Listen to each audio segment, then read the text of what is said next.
Temperatures are set to drop, with warnings for snow and ice in the wake of Storm Ciara, which battered the UK over the weekend.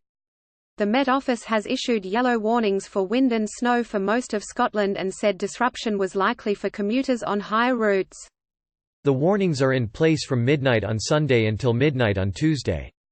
A separate yellow warning for snow and ice will then come into effect until midday on Wednesday.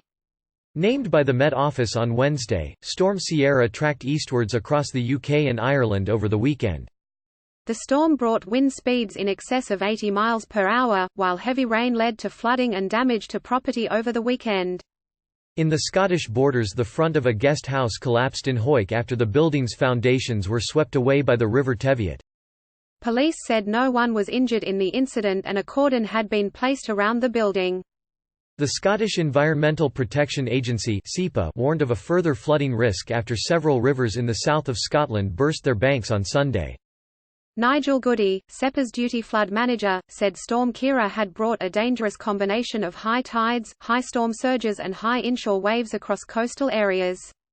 He added, "Whilst we're seeing an improving flood risk situation as rainfall turns to sleet and snow, people should continue to check the latest weather and travel information from the Met Office, Police Scotland and partner agencies." Forecasters have warned that some routes could prove challenging with heavy snow forecast from about 8 o'clock Greenwich Mean Time. A response team has been set up at the Traffic Scotland National Control Centre in South Queensferry for the duration of the warnings to monitor conditions. Transport Secretary Michael Matheson said Scotland was facing a prolonged period of adverse weather. He said, "We are also being told to expect snow and high winds throughout Monday and on Tuesday morning, so there is the potential for significant disruption on the trunk road network, as well as other modes of transport. It's important that people check the latest information before they set off, drive to the conditions and follow Police Scotland travel advice." Scotrail said it was expecting further disruption as it continued to monitor the weather situation, and the company has asked passengers to plan ahead and consider the forecast before travelling.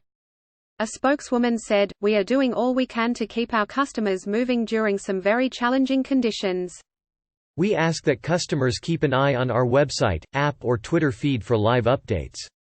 SP Energy Networks said it took almost 4,000 calls on Sunday during Storm Ciara and said it was working to restore all lost power. Electricity was restored to 2,000 homes, with 900 still waiting to be reconnected. However, some areas were unreachable due to flooding and staff were unable to climb some poles and pylons due to high winds. CalMac also warned passengers that its services would be liable to disruption due to the weather. Preparing for severe weather.